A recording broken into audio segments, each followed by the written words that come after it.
നമസ്കാരം. യൂറോപ്പ് മലയാളി ജേണലിലേക്ക് ഏവർക്കും ഹാർദമായ സ്വാഗതം. കഴിഞ്ഞയാഴ്ച നമ്മൾ സംസാരിച്ചത് UK മലയാളികളും കേരള രാഷ്ട്രീയവും എന്ന വിഷയത്തെക്കുറിച്ചായിരുന്നു. ആ ചർച്ച ഇവിടെ തുടരുകയാണ്. എൻ്റെ പേര് ഇബ്രാഹിം. ഞാൻ ഒരു 10-12 വർഷമായി ഇവിടെ UK സെറ്റിലാണ്. എനിക്ക് വ്യക്തമായ രാഷ്ട്രീയമുണ്ട്. പക്ഷെ ഞാൻ പറയാത്തത് എന്തുകൊണ്ടോ വെച്ചാൽ ഇപ്പം ആദ്യം നിങ്ങൾ പറഞ്ഞ പോയിന്റിലേക്ക് ഞാൻ വരാം. ഇപ്പം ശ്രീ ശ്രീകുമാർ പറഞ്ഞത് പ്രവാസിയും കേരള രാഷ്ട്രീയവും. അപ്പൊ എനിക്ക് ചോദിക്കാനുള്ള എന്തുകൊണ്ട് നമ്മളെല്ലാം പ്രവാസിയായി? പ്രയാസം കൊണ്ടാണ്? അല്ല, തീർച്ചയായിട്ടും അല്ല. നമ്മുടെ ഇന്ത്യ രാജ്യത്തെ 10-65 വർഷം ഈ സ്വാതന്ത്ര്യം കിട്ടിയതിനു ശേഷം ഭരിച്ച ഭരണാധികാരികളുടെയും അതിന്റെ നയങ്ങളുടെയും വ്യവസ്ഥിതികളുടെ തെറ്റായ നയങ്ങളുടെയും ഭാഗമായിട്ടാണ് നമ്മളെല്ലാം പ്രവാസികളായത്, ഇപ്പോഴും പ്രവാസികളായിക്കൊണ്ടിരിക്കുന്നത്. അപ്പൊ നമുക്കൊരു ജീവിതമാണോ രാഷ്ട്രീയമാണോ എന്നൊരു ക്വസ്റ്റ്യൻ മാർക്ക് വന്നാൽ എന്ത് ചെയ്യും? ജീവിതത്തിനോടൊപ്പം തന്നെ നമ്മുടെ ഉള്ളിൽ രാഷ്ട്രീയം ഉള്ളതുകൊണ്ട് നമ്മുടെ ജീവിതത്തിന് വേണ്ടി ഇവിടെ വന്നത്. പക്ഷേ ആ ജീവിതത്തിനൊപ്പം തന്നെ നമ്മുടെ മാതാപിതാക്കന്മാരുൾപ്പെടെയുള്ളവർ നമ്മുടെ നാട്ടിലുണ്ട്. നമ്മുടെ നാട്ടിൽ രാഷ്ട്രീയ പ്രവർത്തനങ്ങളിൽ നമ്മളിപ്പോൾ ഇവിടെ പങ്കാളികളാകുമ്പോൾ നമ്മുടെ വിവിധ പ്രശ്നങ്ങളിലെ ഗവൺമെന്റ് ഉൾപ്പെടെയുള്ളവരിൽ സ്വാധീനം ചെലുത്തി നമ്മുടെ പ്രശ്നങ്ങളെ നേരിടണമെങ്കിൽ ഇതുപോലെയുള്ള രാഷ്ട്രീയ പ്രവർത്തനങ്ങളും രാഷ്ട്രീയ പാർട്ടികളും നമ്മുടെ ഉള്ളിലുണ്ടെങ്കിൽ മാത്രമേ അത് സാധിക്കുകയുള്ളൂ. അല്ല, ഇപ്പൊ UK വന്നിട്ട് കേരള കോൺഗ്രസിന്റെ പ്രവർത്തകനായിരുന്നു നാട്ടിൽ വെച്ച്. ഇവിടെ വന്ന് എത്ര വർഷമായി ഇവിടെ എത്തി? ഞാൻ വന്നിട്ട് 4 വർഷമായി. അപ്പൊ ഇതിനോടുള്ള ഒരു ആവേശം കുറച്ച് കുറഞ്ഞു വരികയാണോ തോന്നില്ല? ഒരിക്കലും ഇല്ല. കാരണം തീർച്ചയായും ഞങ്ങൾക്ക് പാർട്ടിയുടെ ഞങ്ങളുടെ ജനറൽ സെക്രട്ടറി ശ്രീ ജോസ് കെ മാണിയായിട്ട് ഞങ്ങൾ എപ്പോഴും ഒരു നിരന്തരം നല്ല ബന്ധം പുലർത്തിക്കൊണ്ടിരിക്കുകയാണ്. അദ്ദേഹമാണ് ഇന്നും ഞങ്ങൾക്ക് എല്ലാവിധ പ്രചോദനങ്ങളും പിന്തുണകളും വാഗ്ദാനം ചെയ്തുകൊണ്ടിരിക്കുന്നത്. അതോടൊപ്പം ഞാൻ നേരത്തെ പറഞ്ഞതുപോലെ നമുക്കിവിടെ ജീവിക്കാനുള്ള സാഹചര്യങ്ങളൊക്കെ ഒത്തുവരുന്നു. നമുക്ക് ഇവിടുത്തെ ഒരു സിറ്റിസൺഷിപ്പ് എടുക്കാനുള്ള ഒരു സാഹചര്യവും ഒത്തുവരുന്നു. എന്തായിരിക്കും ഒരു പ്രതികരണം? തീർച്ചയായും ഞാൻ ഇപ്പോൾ അതിനെപ്പറ്റി ചിന്തിക്കുന്നില്ല. കാരണം ഞാൻ ഇപ്പോഴും നാട്ടിൽ പോയി വോട്ട് ചെയ്തുകൊണ്ടിരിക്കുന്ന ഒരു വ്യക്തിയാണ് ഇലക്ഷനും മറ്റും വരുമ്പോൾ. കാരണം അതോടൊപ്പം തന്നെ കാരണം ഞാനും എന്റെ ഭാര്യയും എന്റെ കൊച്ചും മാത്രമുള്ളൂ ഇവിടെയുള്ളൂ. ബാക്കിയുള്ള എന്റെ മാതാപിതാക്കൾ എല്ലാവരും നാട്ടാണ്. നമ്മൾ എത്ര ഇപ്പോൾ നമുക്കറിയാം UK നമ്മൾ ഓണം എന്തുമാത്രം നാട്ടിൽ നടത്തുന്നതിനേക്കാൾ എന്തുമാത്രം നന്നായിട്ടാണ് നമ്മൾ ഓണം സെലിബ്രേറ്റ് ചെയ്യുന്നത്. എപ്പോഴും നമുക്കൊരു ഗതാഗതമുണ്ട്. പല ഓണാഘോഷങ്ങളിലും പങ്കെടുത്തു. ഈ വർഷം ഒരുപാട് ഓണാഘോഷങ്ങളിൽ പങ്കെടുത്ത്. അപ്പം എനിക്ക് മനസ്സിലായ ഒരു കാര്യമുണ്ട്. താങ്കൾ പറഞ്ഞ പോലെ നാട്ടിൽ രാഷ്ട്രീയത്തിൽ പ്രവർത്തിച്ചിരുന്ന ഒരുപാട് ആൾക്കാർ UK എത്തിയിട്ടുണ്ട്. കാര്യം അതിന് പ്രസംഗം കേൾക്കുമ്പോൾ അറിയാം.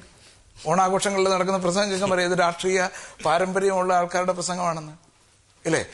അത്തരത്തിലുള്ള ധാരാളം ഇപ്പൊ മണി ഗ്രൂപ്പ് മാത്രമല്ല എല്ലാ തരത്തിലും ഉള്ള ആൾക്കാർ ഇവിടെ എത്തി. ഞാൻ ചോദിക്കട്ടെ, നമുക്ക് ഇത്രയും രാഷ്ട്രീയമായിട്ട് കഴിവുള്ള ഒരുപാട് ആൾക്കാർ ഇപ്പൊ കേരളത്തിന് ഇവിടെ വന്നിട്ടുണ്ട്. അങ്ങനെയാണെങ്കിൽ എന്തുകൊണ്ടാണ് നമുക്ക് ഇവിടുത്തെ മെയിൻ സ്ട്രീം രാഷ്ട്രീയത്തിൽ എന്തെങ്കിലും ലേബർ പാർട്ടിയുണ്ട്, കൺസർവേറ്റീവ് ഉണ്ട്, ലിബറൽ ഡെമോക്രാറ്റ് ഉണ്ട്, ഏതിലെങ്കിലും ഒരു മെമ്പർഷിപ്പ് എടുത്തിട്ട് നമ്മളുടെ ഈ ആവേശം അവിടെ കാണിച്ചാൽ നമ്മളൊരു പക്ഷേ വേറൊരു മേഖലയിൽ എത്തിപ്പെടും. ഇവിടുത്തെ രാഷ്ട്രീയം കണ്ടിട്ട് എന്ത് തോന്നുന്നു? നാട്ടിലെ ഇവിടുത്തെ രാഷ്ട്രീയം കണ്ടിട്ട് എന്ത് തോന്നുന്നു? ഇവിടുത്തെ രാഷ്ട്രീയം എന്ന് പറഞ്ഞാൽ കൂടുതലായിട്ട് നമ്മുടെ നാട്ടിലെ പോലെ കവലെ പോലെ പ്രസംഗിക്കുക അങ്ങനെയുള്ളതൊന്നുമില്ല. കൂടുതലും ഈ ഇന്റർനെറ്റിൽ കൂടെയുള്ള പ്രചാരണം അങ്ങനെയുള്ള കാര്യങ്ങളേ ഉള്ളൂ. നമ്മൾ കവലയിൽ പ്രസംഗിച്ചാൽ ചിലപ്പോൾ രക്ഷപ്പെടുമായിരിക്കും. അതുപോലെയുള്ള പോലെ സംസാരിക്കാനും ഒക്കെ ഇവിടെയുള്ള സാഹചര്യങ്ങളും ഉണ്ടായാൽ ഒരുപക്ഷെ നമുക്കൊക്കെ ഉയർന്ന സ്ഥലത്തെത്താൻ പറ്റി. തീർച്ചയായിട്ടും അതാണ് നമ്മൾ നോക്കാനുള്ളത്. ഈ രാഷ്ട്രീയം ഇവിടുത്തെ പ്രശ്നം ഹെൽത്ത് ആൻഡ് സേഫ്റ്റി റൂൾസും കാര്യങ്ങളൊക്കെ ഉണ്ട്. ഇപ്പം കവല ഇതുപോലെ മൈക്കും വെച്ച് 4 പേരെയും കൂട്ടി നിന്ന് സംസാരിച്ചു കഴിഞ്ഞാൽ അവനെ വന്ന് മെട്രോപോളിസ് പിടിച്ചകത്താക്കും. ഓ, അത് ശരി. ഇവിടുത്തെ രാഷ്ട്രീയത്തിൽ ഇപ്പം ചോദിച്ചാൽ ഞാൻ 2 വർഷമായിട്ട് കൺസർവേറ്റീവിന്റെ മെമ്പറാണ്. നല്ലൊരു തുടക്കമാണ് കേട്ടോ. അവരെല്ലാ മെമ്പർഷിപ്പിലും അവരുടെ എല്ലാ മീറ്റിങ്ങുകളിലും പോവാറുണ്ട്. ഇപ്പൊ എന്റെ കൂടെ ഇരിക്കുന്ന വർഗീസ് ലേബറിന്റെ മെമ്പറാണ് എന്റെ കൂടെ ഇരിക്കുന്നത്. അല്ല, ഇവിടെ വരുമ്പോ ഏത് രാഷ്ട്രീയം നോക്കേണ്ട കാര്യം. നമുക്കിവിടെ മാണി സാറും ഇല്ല, I ഗ്രൂപ്പും ഇല്ല, A ഗ്രൂപ്പില്ല. നമുക്ക് കിട്ടുന്നതിൽ ചേരുക എന്നുള്ളത്. നമ്മൾ ആസ് എ പ്രവാസി എന്താ ചെയ്യുന്നതെന്ന് പറഞ്ഞാൽ ആരുടെ പോളിസിയാണോ നല്ലത് ആ ഗവൺമെന്റിനെ സപ്പോർട്ട് ചെയ്യുന്നു, അത് ചെയ്യുന്നത്. അത് കൂടെ മാറരുത് കേട്ടോ. മാറിയാൽ ഉപയോഗമില്ലാതെ വരും. അതല്ല, താങ്ക് യു. നമ്മുടെ ഒരു സങ്കല്പം അനുസരിച്ച് നമ്മുടെ നാട്ടിലെ രാഷ്ട്രീയ നേതൃത്വത്തിന് ഇവിടെ ഇടപെടാൻ പറ്റുന്നതിന് ഞാനൊരു സോളിസിറ്റർ ആണെന്ന് പറഞ്ഞു. ഞാൻ പല കേസുകൾക്കും പലപ്പോഴും MP മാരെ സമീപിക്കാൻ എൻ്റെ ക്ലയൻസിനോട് പറഞ്ഞു തന്നിട്ടുണ്ട്. ഇവിടുത്തെ ഒരു ലോക്കൽ MP പോലും ഇവിടുത്തെ ചില വിഷയങ്ങളിൽ ഇടപെടുന്നതിനകത്ത് വലിയ പരിമിതികളുണ്ട്. ഇപ്പോൾ ഇവരെ സംബന്ധിച്ച് മാണി സാറും ഞങ്ങളെ സംബന്ധിച്ച് ഒരുപക്ഷെ കാരാട്ടോ യെച്ചൂരിയോ ഒക്കെ വലിയ നേതാക്കന്മാർ തന്നെയാണ്. പക്ഷെ അവർക്ക് ഇവിടുത്തെ പൊതുസമൂഹത്തിനകത്ത് ഇടപെടുന്നതിനകത്ത് അല്ലെങ്കിൽ ഇവിടുത്തെ വന്നിട്ട് ഇടപെടാനുള്ള അതെ അവർക്ക് ആകെ ചെയ്യാൻ പറ്റുക എന്ന് പറയുന്നത് ഹൈക്കമ്മീഷനോട് ഇടപെടാനായിട്ട്. ഹൈക്കമ്മീഷനോട് ആവശ്യപ്പെടുക എന്ന് പറയുന്നത് ഹൈക്കമ്മീഷൻ ആ വിഷയങ്ങളിൽ എന്തെങ്കിലും അന്വേഷിച്ച് കണ്ടെത്തി തിരിച്ചുപോയി പറയാം എന്നുള്ളതിനപ്പുറത്തേക്ക് മാറ്റം സാധ്യമല്ല. അപ്പൊ നമ്മൾ അവരിൽ നിന്ന് പ്രതീക്ഷിക്കുന്നത് അവരുടെ പരിമിതികൾക്കും അപ്പുറത്തുള്ള എന്തൊക്കെയോ ചില കാര്യങ്ങളാണ്. അതുകൊണ്ട് തന്നെയാണ് പലപ്പോഴും നമുക്ക് അവരെ കുറ്റം പറയാൻ തോന്നുന്നത്. രണ്ടാമത്തെ വിഷയം, അവരുടെ ഭാഗത്ത് കുറ്റം പറയാൻ നമുക്ക് തോന്നുന്ന ചില വിഷയങ്ങളുണ്ട്. അതിലൊന്ന് രാഷ്ട്രീയ നേതൃത്വത്തെ ഒന്നടങ്കം തന്നെ പറയാം. ആ കുട്ടി പറഞ്ഞ വിഷയം അല്ലെങ്കിൽ ഞാൻ വിചാരിച്ച നൽകി ഇദ്ദേഹത്തിന്റെ കാര്യത്തിലൊക്കെ പറയാം. വന്നിറങ്ങുന്ന രാഷ്ട്രീയ നേതൃത്വം ഒരിക്കൽ പോലും ഞങ്ങളുടെ പ്രശ്നങ്ങൾ, ഞാനെന്ന് പറയുന്നത് ഞാൻ ഒരു 5 വർഷത്തെ അല്ലെങ്കിൽ 8 വർഷത്തെ ഞാൻ അക്കാലത്ത് ഇപ്പോൾ കോടിയേരി ബാലകൃഷ്ണൻ വന്നിട്ടുണ്ട്, ഞാൻ പാർട്ടി വിളിച്ചു പറഞ്ഞിട്ട് ഞാൻ പോയി കണ്ടിട്ടുണ്ട്. ഇവർ പലപ്പോഴും ഇവർക്ക് നമ്മൾ എങ്ങനെയാണ് അവരിലേക്ക് റീച്ച് ഉണ്ടാക്കുക എന്നുള്ളത് വലിയ പ്രശ്നമാണ്. പലപ്പോഴും വന്നിറങ്ങുന്ന ഏത് രാഷ്ട്രീയ പാർട്ടി ആകട്ടെ വന്നിറങ്ങുന്ന നേതാക്കന്മാരെ പൊതിയുന്നത് ഇവിടുത്തെ ഒരു എസ്റ്റാബ്ലിഷ്ഡ് പ്രവാസി സമൂഹമാണ്. ഈ എസ്റ്റാബ്ലിഷ്ഡ് പ്രവാസി സമൂഹത്തിന്റെ ഇരുമ്പുമറ പൊട്ടിച്ചിട്ട് വേണം ഞങ്ങളെപ്പോലുള്ള ആൾക്ക് അക്കാലത്ത് ഇവരെ ആരെങ്കിലും ഒന്ന് കാണാൻ തന്നെ. ഇനി അഥവാ കാണണമെങ്കിൽ തന്നെ ഏതാണ്ട് 60 മിനിറ്റിനകത്ത് 58 മിനിറ്റ് പ്രവാസികൾ മറ്റു വിഷയം സംസാരിച്ചതിന് ശേഷം ഞങ്ങൾക്ക് ആ 2 മിനിറ്റിൽ എങ്ങനെയാണ് ഇവരെ കാര്യങ്ങൾ പറഞ്ഞ് ബോധ്യപ്പെടുത്തുക എന്നുള്ള പ്രശ്നങ്ങളും ഉണ്ടായിരുന്നു. മൂന്നാമത്തെ വിഷയം, പ്രവാസികളെല്ലാവരും പ്രത്യേകിച്ചും ഈ രാജ്യത്തെ ഈ യൂറോപ്യൻ രാജ്യങ്ങളിലെ പ്രവാസികളെല്ലാം സമ്പന്നരാണ്. വെറുതെ ഒരു സങ്കല്പം. പണ്ട് ഗൾഫുകാരെ കുറിച്ച് നമുക്കുണ്ടായിരുന്ന ഒരു ധാരണ ഏതാണ്ട് മാറിക്കഴിഞ്ഞിട്ടുണ്ട്. ഗൾഫിൽ എല്ലാവരും സമ്പന്നരല്ല. പ്രവാസി equal to somebody who is very rich എന്നുള്ള അല്ലെങ്കിൽ ഒരു സങ്കല്പത്തിലാണ് ഏതാണ്ട് ഇപ്പോഴും നമ്മുടെ രാഷ്ട്രീയ നേതൃത്വം മൊത്തത്തിൽ നിൽക്കുന്നത്. അത് മാറും, അത് വലിയ താമസമില്ലാതെ മാറും. കാരണം നമ്മുടെ ഈ വലിയ മൈഗ്രേഷൻ ഉണ്ടായത് 2000-ന് ശേഷമാണ്. ആ ജനറേഷനുമായിട്ട് രാഷ്ട്രീയ നേതൃത്വം സമ്പർക്കം പുലർത്തി തുടങ്ങിയിട്ടേ ഉള്ളൂ. രാഷ്ട്രീയ പാർട്ടികൾ ഞങ്ങളുടേതാവട്ടെ ഇവരുടേതാവട്ടെ ഇടതുപക്ഷമാവട്ടെ വലതുപക്ഷമാവട്ടെ ഞങ്ങളുടെയൊക്കെ മൂവ്മെന്റുകൾ ഏതാണ്ട് അതിന്റെ ശൈശവാവസ്ഥയിൽ നിൽക്കുകയാണ്. ഒരല്പം കൂടെ മുൻപോട്ട് പോകുമ്പോൾ ഒരു പരിധിവരെ നമ്മൾ ഇപ്പൊ ചർച്ച ചെയ്ത എല്ലാ വിഷയങ്ങൾക്കും അത് കുറേയേറെങ്കിലും അഡ്രസ് ചെയ്യാൻ ഇവിടുത്തെ രാഷ്ട്രീയ സമൂഹത്തിന് കഴിയും. അല്ല, തീർച്ചയായിട്ടും. നേരത്തെ ആ കുട്ടിയോട് പറഞ്ഞതുപോലെ നമ്മൾക്ക് പല കാര്യങ്ങളിലും ഇപ്പൊ സ്റ്റുഡന്റ് വിസയിൽ വരുന്നവരെ ഹെൽപ്പ് ചെയ്യാൻ പറ്റുന്നില്ല എന്ന് പറഞ്ഞാൽ നമ്മൾ കേരള രാഷ്ട്രീയം പറഞ്ഞുകൊണ്ടിരുന്നത് എങ്ങനെ നടക്കും? ഇവിടുത്തെ എം പിക്ക് പോലും പരിമിതികളുണ്ടെന്ന് താങ്കൾ പറയുന്നു. അപ്പൊ അത്തരം കാര്യങ്ങൾ നേരത്തെ മനസ്സിലാക്കിയിട്ട് രാഷ്ട്രീയ പ്രബുദ്ധരായ മലയാളികൾ ഇവിടുത്തെ മെയിൻ സ്ട്രീം രാഷ്ട്രീയത്തിൽ വരണം. നമ്മളിവിടെ സത്യത്തിൽ ഒത്തിരി വിഷയങ്ങൾ നമുക്ക് പ്രവാസികൾക്കുണ്ട്. നമ്മൾ ആദ്യമായി ഞാൻ പറഞ്ഞ പോലെ തന്നെ മലയാളികൾ എന്ന് പറഞ്ഞാൽ എന്റെ വ്യക്തമായ അഭിപ്രായത്തിൽ പറയുകയാണെങ്കിൽ ഇന്ത്യയോടോ നമ്മുടെ രാജ്യത്തോടോ അത്രമാത്രം ഒരു കൂറ് വരുന്നുണ്ടോ എന്ന് ഞാൻ പറഞ്ഞതിൽ തെറ്റുണ്ടോ എന്ന് ക്ഷമിക്കണം, ഉണ്ടോ എന്ന് എനിക്കൊരു സംശയമുണ്ട്. പക്ഷേ അതിന്റെ പ്രധാന കാരണം എന്ന് പറഞ്ഞാൽ മറ്റ് നോർത്ത് ഇന്ത്യൻ സംസ്ഥാനങ്ങളിലുള്ളവർ അവരുടെ ഭാഷ അവരുടെ കുട്ടികളെ പറഞ്ഞ് പഠിപ്പിക്കുമ്പോൾ നമ്മുടെ കുട്ടികൾ 2 വാക്ക് ഇംഗ്ലീഷ് സംസാരിക്കുന്ന ഗമയാണെന്ന് പറഞ്ഞ് ഉയർത്തിക്കാട്ടുന്ന മലയാളികളെയാണ് നമുക്ക് ഈ സമൂഹത്തിൽ കാണുന്നത്. രാഷ്ട്രീയത്തെക്കാൾ ഉപരി രാഷ്ട്രീയത്തിന്റെ കൂട്ടത്തിൽ നമ്മുടെ മലയാളികൾ ഒറ്റക്കെട്ടായി നിന്ന് ഈ കാര്യങ്ങളെ നേരിടുവാൻ നമുക്ക് സാധിക്കണം. ഈ ഓണം ഉൾപ്പെടെയുള്ള കാര്യങ്ങൾ നമ്മൾ എല്ലാ വർഷവും ഓണം ആഘോഷിക്കുന്നു. നമ്മുടെ കുട്ടികളോട് വരും കാലങ്ങളിൽ എന്താ മോനെ ഓണം എന്ന് ചോദിച്ചാൽ ഈ ഓണത്തിന്റെ ഐതിഹാസികമായുള്ള കാര്യങ്ങളൊന്നും കുട്ടികൾക്ക് അറിയത്തില്ല. അവർക്ക് ഇലയിൽ ചോറ് ഉണ്ണുന്നതാണ് ഓണം, അല്ലെങ്കിൽ ഞാൻ ഡാൻസ് കളിക്കുന്നതാണ് ഓണം എന്ന് മാത്രമേ അറിയത്തുള്ളൂ. വരും കാലങ്ങളിൽ ഇങ്ങനെ പോയാൽ KFC-യും പിസായും ഉൾപ്പെടെയുള്ളവർ ഈ ഇലക്കകത്തിട്ട് ഉണ്ണേണ്ട കാലങ്ങൾ വിദൂരമല്ല എന്നാണ് എനിക്ക് പറയാനുള്ളത്. പറഞ്ഞ പോലെ നമ്മുടെ മലയാളികൾ ഇവിടെ മലയാളം പറയുന്ന നമ്മുടെ കുട്ടികൾ മലയാളം പറയുന്നത് തന്നെ നമ്മുടെ മലയാളികൾക്ക് വിഷയമായിട്ടുള്ള ചില സിറ്റുവേഷൻസ് ഉണ്ട്. ഇതിന് മുമ്പ് ഒരു 30 വർഷം 40 വർഷം മുമ്പ് മുതൽ പഞ്ചാബികളുടെ കുടിയേറ്റം തുടങ്ങിയിരുന്നു. അവർ ഇന്നും അവരുടെ കുട്ടികളെ പഞ്ചാബ് ഭാഷയിലാണ് അവരുടെ കുട്ടികളെ ഇന്നും പഠിപ്പിക്കുന്നത്. അവരുടെ വീട്ടിൽ അവർ പഞ്ചാബി ആണ് സംസാരിക്കുന്നത്. അവർക്ക് ഇന്ന് ഇവിടെ യു കെയില് അവർക്ക് പഞ്ചാബി റേഡിയോ ഉണ്ട്. ഞാൻ ഇവിടെ 8 വർഷമായി വന്നിട്ട് ഞാൻ ലണ്ടൻ ടൂട്ടിംഗ് എന്ന് പറഞ്ഞ സ്ഥലത്താണ്. ഞങ്ങൾക്ക് അവിടെ ഒരു ചെറിയ അസോസിയേഷൻ ഉണ്ട്, കോലം എന്ന് പറഞ്ഞൊരു അസോസിയേഷൻ ഉണ്ട്. ഞങ്ങള് 2 വർഷം മുമ്പേ ഞങ്ങൾ കോലത്തിന്റെ പേരിലൊരു റേഡിയോ തുടങ്ങിയിരുന്നു, മലയാളം റേഡിയോ. ഞങ്ങൾ എന്നിട്ട് ശ്രദ്ധിച്ചിരുന്നു ആരൊക്കെ അത് കേൾക്കുന്നു എന്നുള്ളത്. വളരെ കുറച്ച് ആൾക്കാരെ അത് ശ്രവിക്കാൻ തയ്യാറാകുന്നുള്ളൂ, കാര്യം മലയാളത്തിലുള്ള റേഡിയോ ആയതുകൊണ്ട്.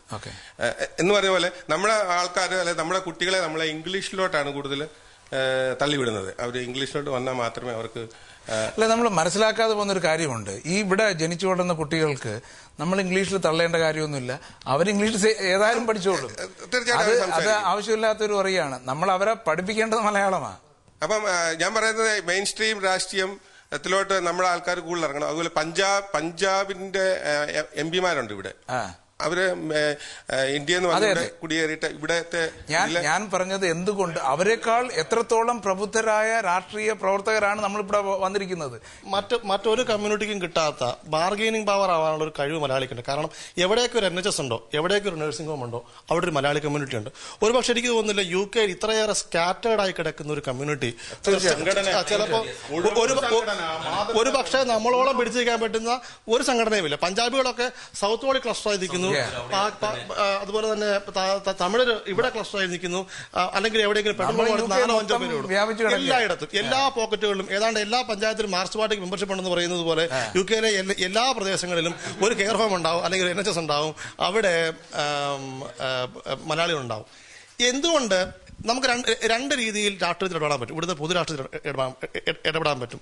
ഒന്നിൽ ലേബർ പാർട്ടിയുടെയോ കൺസർവേറ്റീവിന്റെയോ മെമ്പർമാരായി അങ്ങനെ ചെയ്ത പഞ്ചാബികളുണ്ട്. അല്ലാതെ സമ്മർദ്ദ ശക്തികളായിട്ട് അങ്ങനെയാണ് ഒരു പക്ഷേ ആദ്യകാലങ്ങളിൽ, അല്ലെങ്കിൽ ഇപ്പോൾ ഈ ഞങ്ങളുടെ ഇടതുപക്ഷ പ്രസ്ഥാനത്തിന്റെ ഒക്കെ UK രൂപമായിട്ടുള്ള IWAയും അസോസിയേഷൻ ഓഫ് ഇന്ത്യൻ കമ്മ്യൂണിസ്റ്റ് ഒക്കെ പ്രവർത്തിക്കുന്നത്. അവരൊക്കെ ബാർഗെയിനിങ് ഫോഴ്സുകളാണ്. 16,000 മെമ്പർഷിപ്പ് കാണിച്ചുകൊണ്ട് എല്ലാ കാലത്തും ലേബർ പാർട്ടിയുടെ യൂണിയനുകളുമായിട്ട് ബാർഗെയിൻ ചെയ്യാൻ പറ്റുന്ന വിധത്തിലേക്ക് ആ സംഘടനകൾ മാറിയിട്ടുണ്ട്. ഓഫ്കോഴ്സ് പഞ്ചാബിൽ വന്നിട്ട് 30 വർഷമായി. ആ 30 വർഷം ഓടിയെത്തുമ്പോൾ മലയാളികൾ ഒരുപക്ഷെ ഇതിനേക്കാളും വലിയ ബാർഗെയിനിങ് ഫോഴ്സുകളായി മാറാൻ കഴിയും. അങ്ങനെ മാറണമെന്നുണ്ടെങ്കിൽ നമുക്ക് ഈ 10 വർഷത്തിനുള്ളിൽ നമ്മൾ ആദ്യം ഈ കൾച്ചറൽ കോമ്പറ്റൻസിന്റെ പ്രശ്നമുണ്ട്. നമ്മൾ എന്തുകൊണ്ട് ഇപ്പൊ കേരള രാഷ്ട്രീയം ശ്രദ്ധിക്കുന്നു? ഇദ്ദേഹം കേരള രാഷ്ട്രീയത്തിൽ നിന്ന് വേരൂന്നി വന്നു, ഞാൻ കേരള രാഷ്ട്രീയത്തിൽ വേരൂന്നി വന്നു. എനിക്ക് ആദ്യം അറിയാവുന്ന രാഷ്ട്രീയം, ഇബ്രാഹിം സാഹിബ് മുമ്പേ പറഞ്ഞതുപോലെ ഒരു പൊതുസമൂഹത്തിൽ ജീവിക്കുന്ന ഒരാള്, ഒരു സാമൂഹ്യ ജീവി രാഷ്ട്രീയത്തിൽ ഇടപെട്ടേ മതിയാവും. അത് വളരെ സ്വാഭാവികമാണ്. രാഷ്ട്രീയത്തിൽ ഞാൻ ഇടപെടുമ്പോൾ എനിക്ക് ആദ്യം പരിചയമുള്ള സാധനത്തിലാണ് ഞാൻ ഇടപെടുന്നത്. അവിടെ നിന്ന് മാറി ഞാൻ ഇന്ന് ജീവിക്കുന്ന രാഷ്ട്രീയത്തിലേക്ക് ഞാൻ വരണമെന്നുണ്ടെങ്കിൽ, ഞാൻ ജീവിക്കുന്ന UK രാഷ്ട്രീയത്തിലേക്ക് ഞാൻ വരണം, ഇനിയും ഒരുപാട് ദൂരം സഞ്ചരിക്കേണ്ടിയിരിക്കുന്നു. എനിക്ക് എന്റെ പ്രദേശത്തെ കൗൺസിലർ പേര് പോലും അറിയാത്ത സ്ഥലത്തുനിന്നുകൊണ്ട് ഞാൻ അതിന് ശൈശവാരിഷ്ടത കടന്ന് UK പൊളിച്ച് ഇടപെടപ്പെടുത്തി. ഇത് ഒറ്റ ദിവസം കൊണ്ട് നടക്കുന്ന കാര്യമല്ല, കുറച്ച് സമയമെടുക്കും. ഒരു 5 വർഷം സമയമെടുത്ത് അറിയപ്പെടുന്ന ഒരു രാഷ്ട്രീയ പ്രവർത്തകനാകാൻ പറ്റും. ഇവരുടെ ഒരു പ്രത്യേകത എന്താണെന്ന് വെച്ചാൽ, കേരള കോൺഗ്രസ് ഈ വലതുപക്ഷ രാഷ്ട്രീയക്കാരുടെ പ്രത്യേകത, ഇവര് കൈയടക്കുകയാണ്. ഇപ്പൊ ഇത്രയും നേരം ഇവരാണ് സംസാരിച്ചുകൊണ്ടിരിക്കുന്നത്. എവിടെ ചെന്നാലും ഇത് തന്നെ പിടിച്ചു വലിക്കും. അവരെ എവിടെയായാലും അങ്ങനെയാണ് അവരുടെ സ്വഭാവമാണ്. നാം എന്തുകൊണ്ട് ഇവിടെ ഇരിക്കുന്നു? ഈ സ്ഥാപനം ഏതാണ്? കേരളത്തിലെ നവോത്ഥാന പ്രസ്ഥാനത്തിന് ഏറ്റവും അധികം പ്രചോദനമേകിയ മഹാനായ ശ്രീനാരായണ ഗുരുവിന്റെ പേരിലുള്ള സ്ഥാപനമാണിത്. അവിടെ നമുക്ക് ഇരിക്കാൻ കഴിഞ്ഞത് ആ രാഷ്ട്രീയ പ്രസ്ഥാനം ഇവിടെ ഉള്ളത് കൊണ്ടാണ്. അപ്പൊ രാഷ്ട്രീയ പ്രസ്ഥാനം ഇവിടെ വേണ്ട എന്ന് പറഞ്ഞ നിങ്ങളുടെ ആ ഒരു, അല്ലെങ്കിൽ എന്തുകൊണ്ട് മെയിൻ സ്ട്രീം രാഷ്ട്രീയത്തിലേക്ക് ഇറങ്ങിക്കൂടാ എന്ന് ചോദിച്ചു. എന്തിനാണ് മറ്റ് രാഷ്ട്രീയ, അതാണല്ലോ അതിന്റെ ഉദ്ദേശം. എന്തിനാണ് കേരളത്തിൽ അല്ലെങ്കിൽ മനുഷ്യൻ എന്ന് പറയുന്നത് ഒരു സാമൂഹ്യ ജീവിയാണ്. അപ്പൊ സമൂഹത്തിൽ എവിടെ ചെന്നാലും അവന് പ്രശ്നങ്ങളാണ്. അപ്പൊ സാമൂഹ്യ പ്രശ്നത്തിൽ അവൻ നിരന്തരം ഇടപെട്ടുകൊണ്ടിരിക്കണം. അതാണ് മനുഷ്യന്റെ അവസ്ഥ. അപ്പം കേരളത്തിലാണെങ്കിൽ ഇപ്പൊ കേരളത്തിൽ ഉപ്പിന് അല്ലെങ്കിൽ സാധനങ്ങൾക്ക് കൊടും വിലയാണ്. ഇപ്പൊ ഈ ഓണക്കാലത്തൊക്കെ കൊടും വിലയാണ് ഉള്ളിക്ക് എല്ലാത്തിനും. നമ്മൾ അയച്ചു കൊടുക്കുന്ന കാശ് കൊണ്ടാണ് നമ്മുടെ വീട്ടുകാരല്ലെങ്കിൽ ബന്ധുക്കൾ അവിടെ കഴിയുന്നത്. അത് കണക്കാക്കിയിട്ടാണല്ലോ നമ്മൾ 80 അപ്പൊ നമ്മൾ ആ രാഷ്ട്രീയത്തിൽ ഇടപെടണം. 80 രൂപ കിടന്ന പൗണ്ട് 100 രൂപ ആരാണ് ആക്കി തന്നത് അറിയാലോ. അപ്പൊ ആക്കി തന്ന ആളുകളെ മാറ്റി നല്ലൊരു വ്യവസ്ഥിതി വരാൻ വേണ്ടി എല്ലാവരും മെനക്കെട്ടിറങ്ങണം. അതിപ്പോ കേരള കോൺഗ്രസ്സുകാർക്കും ബാധകമാണ്, മനസ്സിലായ എല്ലാവർക്കും ബാധകമാണ്. അപ്പം ഞാൻ പറഞ്ഞുകൊണ്ടുവരുന്നത് എന്താ വെച്ചാല്, ഈ സമൂഹത്തിലുള്ള ഇതുപോലെയുള്ള ഈ ദുഷ്പ്രവണതകളെയും ഇതിനെയൊക്കെ എതിർക്കണമെങ്കിലും അല്ലെങ്കിൽ ആ മാറ്റം വരുത്തണമെങ്കിൽ നമുക്ക് ഇവിടെയും രാഷ്ട്രീയം അല്ലെങ്കിൽ രാഷ്ട്രീയത്തെ ഇടപെട്ടേ നിവൃത്തി. പിന്നെ അരാഷ്ട്രീയവാദം പറയുന്നവര് അവര് സെൽഫിഷാണ്. ഞാൻ പറയുമ്പോൾ സ്വന്തം കാര്യങ്ങളിൽ മാത്രം ഒതുങ്ങുക, മറ്റുള്ളവരെ എന്തായാലും കുഴപ്പമില്ല. ഒരു സാമൂഹ്യ ജീവിയാവുമ്പോ സമൂഹത്തിൽ ഇടപെട്ട് ഇപ്പൊ നമുക്ക് ഇപ്പൊ ജ്യോതി ബാസു എന്ന് പറയുന്ന ഇന്ത്യയുടെ തന്നെ ഏറ്റവും വലിയ നേതാവായിരുന്നു, എല്ലാവരും അംഗീകരിക്കുന്ന ആളാണ് സഖാവ് ജ്യോതി ബാസു. സഖാവ് ജ്യോതി ബാസു ഈ ലണ്ടനിൽ നിന്നാണ് രാഷ്ട്രീയം ആരംഭിച്ചത്. അപ്പൊ ലണ്ടനിൽ രാഷ്ട്രീയം പാടില്ല എന്നൊന്നില്ല. ചിലപ്പോ നാളെ ഇദ്ദേഹമായിരിക്കും ആണിരിക്കുന്ന സ്ഥലത്തിരിക്കാം, നമുക്ക് പറയാൻ പറ്റില്ല. ജ്യോതി ബാസുവിനെ പോലെയുള്ള ആളുകളെ നമുക്ക് കിട്ടി രാഷ്ട്രീയം. അപ്പൊ ഇവിടുത്തെ മെയിൻ സ്ട്രീം രാഷ്ട്രീയത്തിലും അതോടൊപ്പം നമ്മൾ പ്രവർത്തിച്ചുകൊണ്ടിരിക്കണം. എങ്കിൽ ഇവിടെയും അവിടെയും തീർച്ചയായിട്ടും ഞങ്ങൾ ഉദ്ദേശിക്കുന്നത് അത് തന്നെയാണ്. ഈ രാഷ്ട്രീയത്തിൽ ഇത്രയും പ്രബുദ്ധതയുള്ള ആൾക്കാർ, രാഷ്ട്രീയം എന്ന് പറയുമ്പോൾ ഇവിടെയും ഒരു സമൂഹം ഉണ്ടല്ലോ, ആ സമൂഹത്തിനോട് ഇഴകിച്ചേർന്ന് നമ്മൾ പ്രവർത്തിച്ചു കൊണ്ടിരിക്കണം. അപ്പോഴേ എല്ലാ കാലത്തും എല്ലായിടത്തും മാറ്റം വരുത്താൻ പറ്റും. ഒരു കമ്മ്യൂണിസ്റ്റുകാരനെ സംബന്ധിച്ചിടത്തോളം ഞാൻ ഞാനൊരു കമ്മ്യൂണിസ്റ്റുകാരനാണ്. ഇപ്പൊ അതുകൊണ്ടാണ് ഞാൻ അവസാനം പറയാന്ന് പറഞ്ഞത്. കമ്മ്യൂണിസ്റ്റുകാരനെ സംബന്ധിച്ചിടത്തോളം വേൾഡിൽ എവിടെ പോയാലും സമൂഹമാണ്, സമൂഹത്തിൽ ഇടപഴകാം, അതിനെ സമൂഹത്തിൽ പരിവർത്തനം വരുത്താൻ വേണ്ടി നിലകൊള്ളുക എന്നുള്ളതാണ് അവന്റെ ബാധ്യത. അത് ഞങ്ങൾ എവിടെ പോയാലും ഞങ്ങൾ ചെയ്യും എന്നുള്ളതാണ്. ജ്യോതി ബാസു ഒരു ഇന്ത്യയിലെ നേതാവാണെന്ന് പറഞ്ഞു. പക്ഷേ ആ ഒരു നേതൃത്വം ഇന്ത്യക്ക്, പുള്ളിയുടെ പ്രവർത്തനം ഇന്ത്യക്ക് കിട്ടിയിട്ടില്ല. പക്ഷെ അതിന് കാരണം ആ രാഷ്ട്രീയ പാർട്ടികളുടെ ചരടുവലിയായിരുന്നു. ഇപ്പൊ എനിക്ക് പ്രത്യേകിച്ച് ഒരു രാഷ്ട്രീയ ചായവും ഇല്ല. എനിക്ക് ഏറ്റവും ഇഷ്ടപ്പെട്ട പ്രൈം മിനിസ്റ്റർ ആയിരുന്നു വാജ്പേയി. പക്ഷെ അതിന്റെ അർത്ഥം ഞാൻ BJP-യോട് അനുഭാവം പുലർത്തുന്നു എന്നല്ല. പൊതുവെ എന്റെ ഇഷ്ടപ്പെട്ട ആശയങ്ങളോട് പറഞ്ഞു വരുമ്പോൾ ഞാനൊരു കമ്മ്യൂണിസ്റ്റ് അനുഭാവിയാണ്. അതുകൊണ്ട് ഒരിക്കലും പറയുന്നില്ല ഞാൻ കോൺഗ്രസിന്റെ നല്ല പ്രവർത്തനങ്ങളെ അംഗീകരിക്കുന്നത്. പക്ഷേ ഡെഫിനറ്റ് ആയിട്ടുള്ള ഒരു ഫാക്ട് ആണ് കമ്മ്യൂണിസം ഈ തലമുറയ്ക്ക് പറഞ്ഞിട്ടില്ല എന്നുള്ളത്. ഇടതുപക്ഷ മൂവ്മെന്റുകളുടെ പ്രസക്തി നഷ്ടപ്പെട്ടതിനെ കുറിച്ച് ആ കുട്ടി എന്ത് ഗവേഷണം നടത്തിയിട്ടാണ് പറയുന്നത് എനിക്കറിയില്ല. എന്നിരുന്നാൽ പോലും ഇവിടുത്തെ പ്രവാസികളുടെ പ്രശ്നങ്ങളിൽ ആദ്യം ഇടപെട്ടത് അല്ലെങ്കിൽ ഏറ്റവും വലിയ സംഘടന എന്ന് പറയുന്നത് ഇന്ത്യൻ വർക്കേഴ്സ് അസോസിയേഷൻ തന്നെയാണ്. ആ സംഘടന ആദ്യകാലങ്ങളിൽ അവരിവിടെ ഈ എങ്ങനെയാ പറയുക, തല്ലിയും തിരിച്ചു തല്ലിയും പീഡനങ്ങൾ അനുഭവിച്ചും ഈ ഹീത്രൂ എയർപോർട്ടിന്റെ കേന്ദ്രങ്ങളിലാണെങ്കിലും എവിടെയാണെങ്കിലും വർണ്ണവിവേചന പ്രശ്നങ്ങളിൽ അല്ലെങ്കിൽ ഒറ്റയ്ക്ക് നടക്കാൻ കഴിയാതെ കൂട്ടമായി ഹോക്കി സ്റ്റിക്ക് കൊണ്ട് മാത്രം നടക്കാൻ കഴിയുന്ന ഒരു കാലഘട്ടത്തിൽ അവരാളുകളെ സംഘടിപ്പിച്ചത് കൊണ്ടാണ് അവർക്ക് ആ രൂപത്തിൽ വളരാൻ കഴിഞ്ഞത്. ആ രൂപത്തിൽ ഞാൻ വളരെ ഒപ്റ്റിമിസ്റ്റിക് ആണ്. മലയാളി സമൂഹം വലിയ താമസമില്ലാതെ നമ്മൾ ഈ പറയുന്ന നമ്മൾ 10 വയസ്സായിട്ടുള്ളൂ, നമുക്ക് ഇനിയും മുമ്പോട്ട് പോകുമ്പോൾ നമ്മൾ 15 വയസ്സോ 20 വയസ്സോ ആയി കഴിയുമ്പോൾ നമ്മളും ആ രൂപത്തിൽ ഒന്ന് വിചാരിച്ചാൽ വളരാൻ കഴിയാവുന്ന. ഇപ്പം നമ്മുടെ ഫൈനാൻസ് മിനിസ്റ്റർ കെ മാണി ഇപ്പം നാട്ടിൽ നോക്കിയാൽ ഇതുവരെ ആയിട്ടൊരു ഡെഫിസിറ്റ് ബഡ്ജറ്റ് കൊണ്ടുവന്നിട്ടില്ല. അതിനൊരു റീസൺ എന്ന് പറഞ്ഞാൽ പ്രവാസികളുടെ പൈസയാണ് നാട്ടിലുള്ളത്. 1/3 മണി നമ്മുടെ നാട്ടിലെന്നുള്ള പ്രവാസികളുടെ പൈസ, ആ പൈസയാണ് ഇൻവെസ്റ്റ് ചെയ്യുന്നത് നമ്മുടെ ബഡ്ജറ്റിൽ കാണിക്കുന്നത്. രണ്ടെന്ന് പറഞ്ഞാൽ പ്രോപ്പർട്ടി മാർക്കറ്റ്, ഏറ്റവും കൂടുതൽ ഡെവലപ്മെന്റ് നടക്കുന്ന പ്രവാസിയുടെ പൈസ കൊണ്ടാണ് നാട്ടുകളിൽ വീടുകൾ പണിയുന്നതും പ്രോപ്പർട്ടി ഡെവലപ്മെന്റും എല്ലാം ചെയ്യുന്നത്. മൂന്നാമതാന്ന് പറഞ്ഞാൽ ബിസിനസ് ഡെവലപ്മെന്റ്. നാലാമതായിട്ട് നമ്മൾ നോക്കിയാൽ സ്റ്റോക്ക് മാർക്കറ്റിൽ.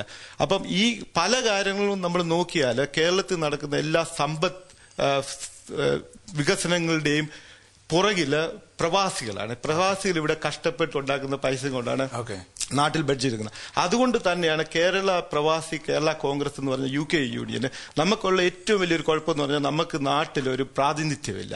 ഇപ്പം നമ്മൾ കേന്ദ്ര ഗവൺമെന്റ് നോക്കിയാലും കേരള ഗവൺമെന്റ് നോക്കിയാലും പ്രവാസിക്ക് വേണ്ടി UK എന്ന പ്രവാസികളുടെ ഒരു മന്ത്രിയോ ഒരു പ്രാതിനിധ്യമോ ഇല്ല.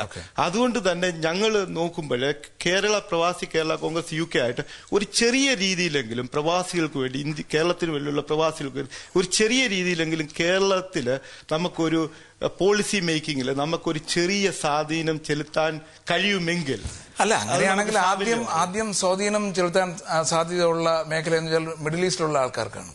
അവർക്ക് കിട്ടുന്നുണ്ടോ?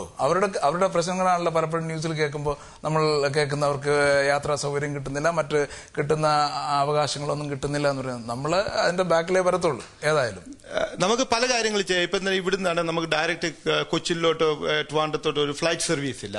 കഴിഞ്ഞ പ്രാവശ്യം മാണി സാർ ഇവിടെ വന്നപ്പോൾ ഞങ്ങൾ എല്ലാവരും പറഞ്ഞു ഇവിടുന്ന് ബിസിനസ് ഡെവലപ്മെന്റിനെ പറ്റി പറയുന്നു, പക്ഷേ there is no direct flight. അപ്പൊ എങ്ങനെ ബിസിനസ് ഡെവലപ്മെന്റ് നടക്കുന്നത്? ഇപ്പൊ സൗദിയിൽ നിന്നാണെങ്കിൽ ഫ്ലൈറ്റ് ഉണ്ട്, UK and US direct flight ഇല്ല. അപ്പൊ നമ്മൾ എല്ലാവരും വന്ന് ബിസിനസ് ഡെവലപ്മെന്റിനെ പറ്റും, പക്ഷെ അതിനുള്ള ബേസിക് കാര്യങ്ങൾ നമ്മൾ ഇത് പറഞ്ഞതുകൊണ്ട് കാര്യമില്ല. മുമ്പ് അങ്ങനെയാണെങ്കിൽ കേരളത്തിൽ മുമ്പ് ഒരു കേരള എയർ തുടങ്ങുന്നു എന്ന് പറഞ്ഞിട്ട് എന്തെല്ലാം നടന്നു? ഒന്നും നടന്നില്ലല്ലോ. പറയുന്നതും പ്രവർത്തിക്കുന്നതും രണ്ടാണ്. പക്ഷെ പറയുന്നതെന്ന് പറഞ്ഞ ഒരു കാര്യം തന്നെ, ഇപ്പം KM മാണി കഴിഞ്ഞ പ്രാവശ്യം മാണി സാറ് കഴിഞ്ഞ പ്രാവശ്യത്തെ ബഡ്ജറ്റിൽ നമുക്കൊരു പ്രവാസി മന്ത്രിയില്ല നാട്ടില്, പക്ഷെ അതിനുവേണ്ടി കുറച്ചൊരു ബഡ്ജറ്റ് കൊണ്ടുവന്നെന്ന് നമ്മുടെ സോജി പറയുകയുണ്ടായി. അപ്പൊ ഇതെന്ന് പറഞ്ഞ ഒരു ചെറിയ തുടക്കമാണ്. ആരെങ്കിലും എവിടെയെങ്കിലും ഒരു തുടക്കം തുടങ്ങും. ഇപ്പം തന്നെ നമ്മളൊരു വലിയ ബിൽഡിങ്ങിന് മണ്ടയ്ക്ക് കയറണേ ഫസ്റ്റ് സ്റ്റെപ്പ് കയറണം, നേരെ മണ്ടയ്ക്കോട്ട് ചാടി കയറാൻ പറ്റത്തില്ല. അപ്പൊ ചെറിയൊരു തുടക്കം തുടങ്ങിയാൽ നമുക്ക് വലിയ വലിയ കാര്യങ്ങൾ ചെയ്യാൻ പറ്റും. അപ്പൊ ഈ കേരള കോൺഗ്രസ് UK എന്ന് പറഞ്ഞാൽ എല്ലാവരും നാട്ടിൽ പ്രവർത്തിച്ചവര് ഒരു ചെറിയ രീതിയിലായാലും, നമ്മുടെ ഒരു മന്ത്രിയുണ്ട് അവിടെ, നമ്മുടെ ഒരു ഫൈനാൻസ് മന്ത്രിയുണ്ട്, നമുക്കൊരു ചെറിയ രീതിയിൽ ചെറിയ കാര്യങ്ങൾ മാണി സാറിന്റെ മോന്റെ ത്രൂ ചെറിയ കാര്യങ്ങൾ നമ്മൾ അങ്ങോട്ട് പറഞ്ഞു കൊടുക്കുക. അവരുടെ തലമണ്ടയിലിരിക്കും. പിന്നെ ഓരോ കാര്യങ്ങൾ ഓരോ ബിസിനസ്മാനെ കാണുമ്പോഴും ചെറിയ കാര്യങ്ങൾ തലമണ്ടയിലിരിക്കും. ഞാനിപ്പോഴും ലേബർ പാർട്ടിയിൽ പ്രവർത്തിക്കുന്നുണ്ട്. അതിന്റെ കൂട്ടത്തിൽ തന്നെ കേരള കോൺഗ്രസിന്റെ നമ്മുടെ കേരളമായിട്ടുള്ള അതൊരു നല്ല പോളിസിയാണെന്ന് എനിക്ക് തോന്നുന്നു കേട്ടോ. നമ്മളെ കേരള രാഷ്ട്രീയം മാത്രമല്ല, നമ്മൾ ജീവിക്കുന്ന ആ നാട്ടിലെ രാഷ്ട്രീയത്തിലും ഇൻവോൾവ് ചെയ്യാനുള്ള ഒരു തീർച്ചയായിട്ടും. പിന്നെ കേരള രാഷ്ട്രീയവും പിന്നെ ഇവിടുത്തെ UK-ലെ ഇതുമായിട്ട് നമുക്ക് ഒത്തിരി വ്യത്യാസങ്ങളുണ്ട്. ഇത് നമുക്ക് 1-2 ചർച്ചകളിലോട്ടോ ഒന്നും നമുക്ക് കൂടുതൽ മനസ്സിലാക്കാൻ അല്ലെ താരതമ്യം ചെയ്യാൻ നമുക്ക് പറ്റില്ല. അല്ല, ഇതിപ്പോ നമ്മൾ കേരള രാഷ്ട്രീയത്തിൽ നിന്നിട്ട് ഇവിടുത്തെ രാഷ്ട്രീയത്തിന്റെ ഒരു പോക്കും കൂടെ മനസ്സിലാക്കി കഴിഞ്ഞാൽ നമുക്ക് ഇതിന്റെ മിഡിൽ ഒരു സ്റ്റാൻഡ് എടുക്കാൻ പറ്റും അല്ലേ? അവിടെ നടക്കുന്നതാണോ ശരി, ഇവിടെ നടക്കുന്നതാണോ ശരി എന്ന് ഉള്ളതിനപ്പുറം നമുക്ക് ഏത് ലൈനിൽ നിന്ന് കഴിഞ്ഞാൽ നമുക്ക് ഇത് രക്ഷപ്പെട്ടു പോകാന്നും കൂടെ നോക്കാം അല്ലേ? തീർച്ചയായിട്ടും. പക്ഷേ ഈ നമ്മുടെ നാട്ടിലെ രാഷ്ട്രീയവും ഇവിടുത്തെ രാഷ്ട്രീയവും തമ്മിൽ ഒത്തിരി വ്യത്യാസമുണ്ട്, ഒത്തിരി അന്തരമുണ്ട്. ആ അന്തരത്തെ പറ്റി നമ്മൾ ഒത്തിരി പഠിക്കാനുണ്ട്, ഒത്തിരി മനസ്സിലാക്കാനുണ്ട്. പ്രധാനമായിട്ടും നമ്മളിപ്പോ ഇത് രണ്ടും മനസ്സിലാക്കിയ സ്ഥിതിക്ക് എന്താണ് നാട്ടിലെ ഒരു ചേഞ്ച് നാട്ടിലെ രാഷ്ട്രീയക്കാർ ചെയ്യണമെങ്കിൽ എന്തായിരിക്കും ചെയ്യേണ്ടത്? നാട്ടിലെ രാഷ്ട്രീയക്കാർ ചേഞ്ച് ചെയ്യാന്ന് പറഞ്ഞു കഴിഞ്ഞാൽ നമുക്ക് അങ്ങനെ പെട്ടെന്ന് ചേഞ്ച് ചെയ്യാൻ പറ്റില്ല ഒരു കാര്യവും. ബേസിക്കലി രാഷ്ട്രീയ പാർട്ടികളുടെ ചില സ്റ്റാർട്ടിങ് തൊട്ട് ചേഞ്ച് ചെയ്യണം, എന്നാൽ മാത്രമേ നമുക്ക് അത് എനിക്ക് തോന്നുന്നില്ല പെട്ടെന്നൊന്നും അങ്ങനെ ഒരു ചേഞ്ചസ് ചെയ്യാൻ പറ്റുമെന്ന് തോന്നുന്നില്ല. യൂറോപ്പ് മലയാളി ജേണലിൽ ഇന്നത്തെ വിഷയം സിറ്റിസൺ കിട്ടിയിട്ട് പോലും നിങ്ങൾക്ക് രാഷ്ട്രീയത്തിൽ പ്രവർത്തിക്കുന്നുണ്ടോ? ഒരിക്കലും നമ്മളെ സിറ്റിസൺ എടുത്തു കഴിഞ്ഞാൽ ഇവിടെയുള്ള ഇംഗ്ലീഷുകാർ എപ്പോഴും അവനൊരു ഇന്ത്യക്കാരനായിട്ടാണ് കാണുന്നത്. ഒരിക്കലും ഇംഗ്ലീഷുകാരൻ പോകും, നമ്മുടെ സായിപ്പ് പോകുന്ന ആരും പറയത്തില്ല. എന്നുള്ള കാഴ്ചപ്പാടിലൂടെ മാത്രമേ കാണുന്നുള്ളൂ. ആ സമയത്ത് നമുക്ക് എപ്പോഴും നമ്മുടെ രാജ്യം വേണം, നമ്മുടെ നാട് വേണം, നമ്മുടെ രാഷ്ട്രീയം വേണം എന്നാണ് എന്റെ അഭിപ്രായം. ഈ ചർച്ച ഇവിടെ അവസാനിക്കുന്നില്ല. ഇതിന്റെ അടുത്ത ഭാഗം അടുത്തയാഴ്ച ഇതേ സമയം കാണാവുന്നതാണ്. റോമിൽ സീറോ മലബാർ സഭയുടെ നേതൃത്വത്തിൽ നടന്ന മാതാവിന്റെയും കൊരട്ടിമുത്തിയുടെയും സംയുക്ത തിരുനാളിന്റെ പ്രസക്ത ഭാഗങ്ങളോടുകൂടി ഇന്നത്തെ എപ്പിസോഡ് ഇവിടെ അവസാനിക്കുകയാണ്. കത്തോലിക്ക സഭയുടെ ആസ്ഥാനവും ലോകത്തിലെ ഏറ്റവും ചെറിയ സ്വതന്ത്ര രാഷ്ട്രവുമായ വത്തിക്കാന് മുന്നിലാണ് നാം ഇപ്പോൾ. ജനലക്ഷങ്ങളെ ആകർഷിച്ചുകൊണ്ടിരിക്കുന്ന റോമ നഗരത്തിന്റെ ചിഹ്നമായി നിലകൊള്ളുന്ന ഒരത്ഭുത പ്രതിഭാസമാണ് കൊളോസിയം. ആ കൊളോസിയത്തിന് തൊട്ടടുത്താണ് സാന്ത മരിയ മജോർ ബസിലിക്ക. റോമ പട്ടണത്തിന്റെ സിരാ കേന്ദ്രത്തിൽ പരിശുദ്ധ കന്യകാമറിയത്തിന് സമർപ്പിക്കപ്പെട്ട പാട്രിയാർക്കൽ ബസിലിക്കയായ സാന്ത മരിയ മജോറാണിത്. റോമ പട്ടണത്തിന്റെ മധ്യത്തിൽ സ്ഥിതി ചെയ്യുന്ന മാതാവിന്റെ പേരിലുള്ള ഈ ബസിലിക്ക ഇന്ന് അക്ഷരാർത്ഥത്തിൽ കേരളീയരുടെ, പ്രത്യേകിച്ച് സീറോ മലബാർ സഭയുടെ ആഘോഷവേദിയായിരിക്കുന്നു. ഇവിടെ വെച്ച് മലയാളികളുടെ, പ്രത്യേകിച്ച് മധ്യ കേരളത്തിലെ വിശ്വാസികളിൽ സ്ഥിരപ്രതിഷ്ഠ നേടിയ നിത്യസഹായിയായ കൊരട്ടിമുത്തിയുടെ തിരുനാളും മാതാവിന്റെ ജനന തിരുനാളും സംയുക്തമായി ആഘോഷിക്കുന്നു. ജന്മനാടിന്റെയും പാരമ്പര്യ വിശ്വാസ ജീവിതത്തെയും അനുസ്മരിക്കാനാകുന്ന ഒരു സുവർണ അവസരമാണിത്.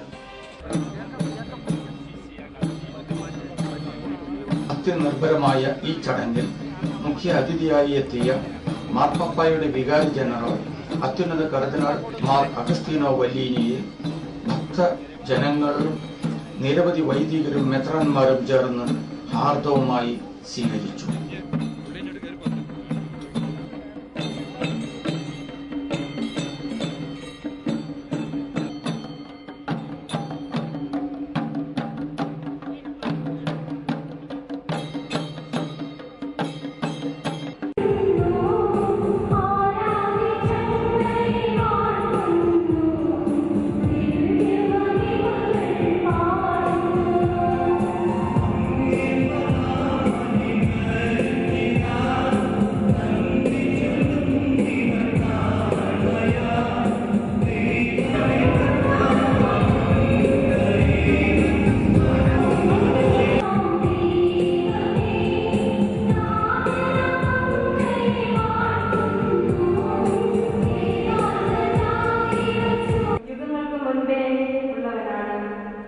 ഭക്തജനങ്ങളുടെ ആവേശം കലർന്ന തിരുനാൾ ആഘോഷത്തിന്റെ പാരവശ്യം കണ്ടുകൊണ്ട് വളരെ വികാര നിർഭരമായി അത്യുന്നത കർദിനാൾ മാർ വല്ലീനി തന്റെ പ്രസംഗത്തിൽ പല കാര്യങ്ങളും എടുത്തു പറയുകയുണ്ടായി.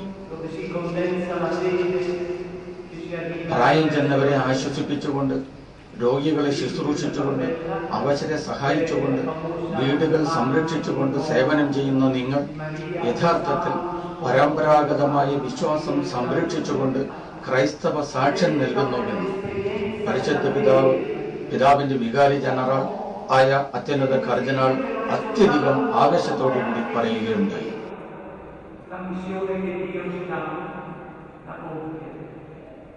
കാലപ്പൊലിയേന്തിയ ഭക്തസ്ത്രീകളും ആകർഷണീയമായ കേരളീയ വേഷവിധാനങ്ങളോടെ അണിനിരന്നിരിക്കുന്ന മലയാളി മംഗന്മാരും കന്യാസ്ത്രീകളും വൈദികരും അടങ്ങുന്ന ഭക്തജനങ്ങളുടെ വലിയൊരു കൂട്ടായ്മയാണ് ഇവിടെ ഇന്ന് റോമൻ ജനതയെ വളരെയധികം ആകർഷിച്ചിരിക്കുന്നത്.